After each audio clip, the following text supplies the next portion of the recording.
Good evening from New York. I'm Chris Hayes. Last night, let's talk about last night, because last night at this time, the man that led the insurrection against our democracy was spewing vile nonsense on another network.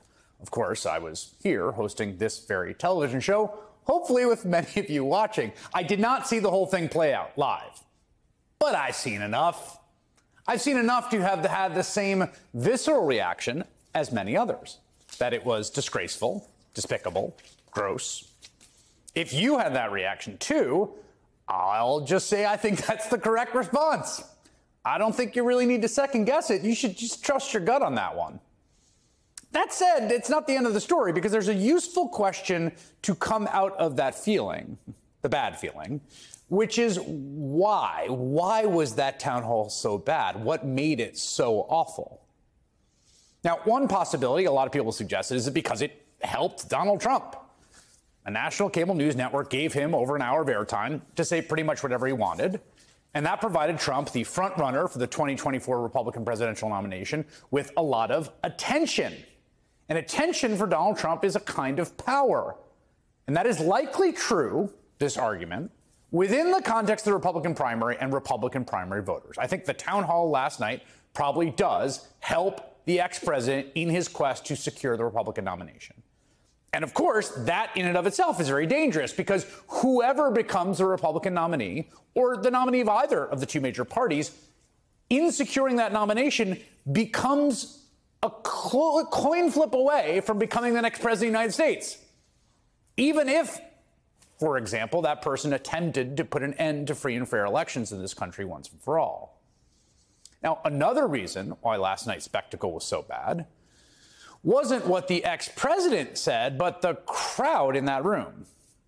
CNN made the choice to pack the town hall in Manchester, New Hampshire, with an unruly audience of Trump supporters. And so what Americans saw was a display of our fellow citizens.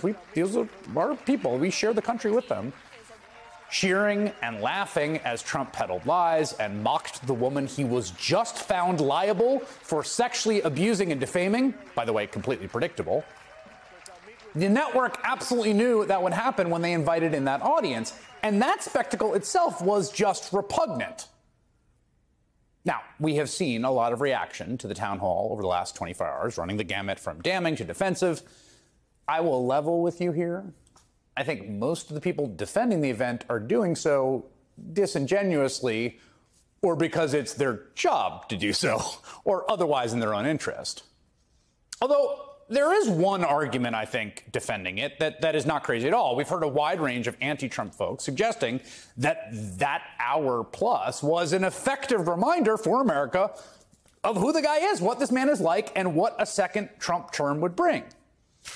An advisor, President Biden, described it as, quote, weeks worth of damning content in 1 hour. It was quite efficient. And Biden himself tweeted along with a fundraising link, quote, it's simple, folks.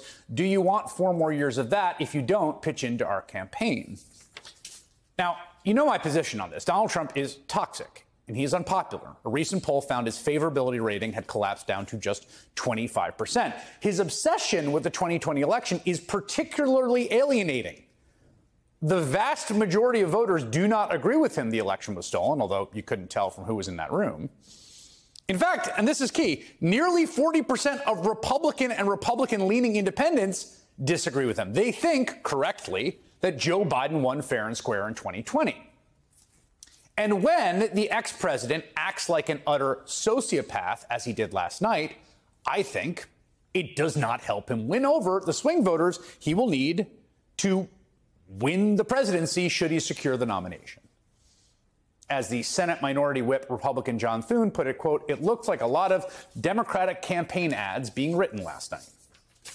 So that's an argument in defense that I don't think is disingenuous. I don't think it's in bad faith. I don't think it's people who are just doing it because they have to.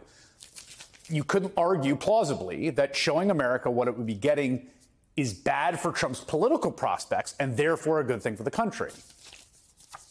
But I think that's wrong for a core reason. It's more fundamental than anything having to do with who it helps politically. The core reason last night was bad is the simple, undeniable truth that Donald Trump attempted to end American democracy. That man.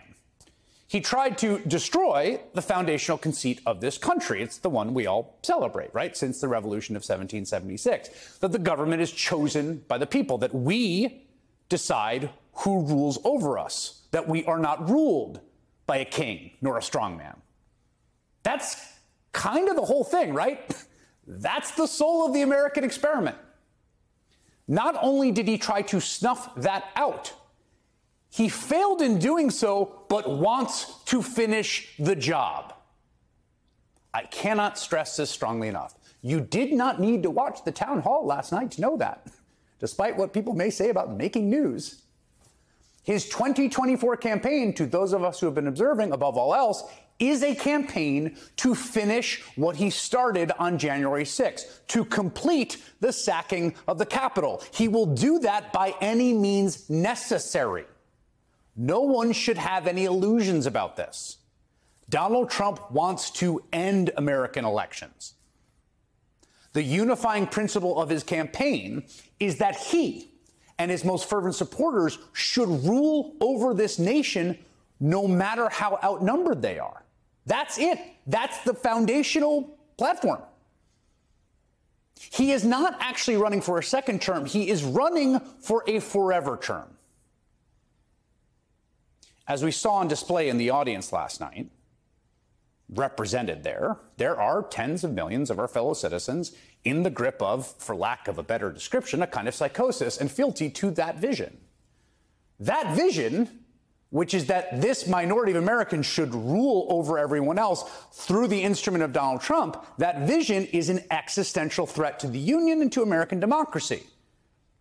Journalists who are protected by those constitutional principles, who can only exist in a liberal democracy, a constitutional republic with the First Amendment, have a responsibility to preserve those foundational freedoms. Donald Trump is simply, unquestionably, an enemy of that. He is a candidate of disunion and of tyranny and insurrection. He is in a different category than any other presidential candidate, at least since the Civil War. Of course, the problem with giving that man a stage and an audience braying in his favor, more than an hour of national airtime to make that pitch, is that that view, I should rule, is not a view that can be debated. He is being very clear about this. He is telling us he wants to destroy the Union. He wants to complete the insurrection. He wants to rule as a dictator.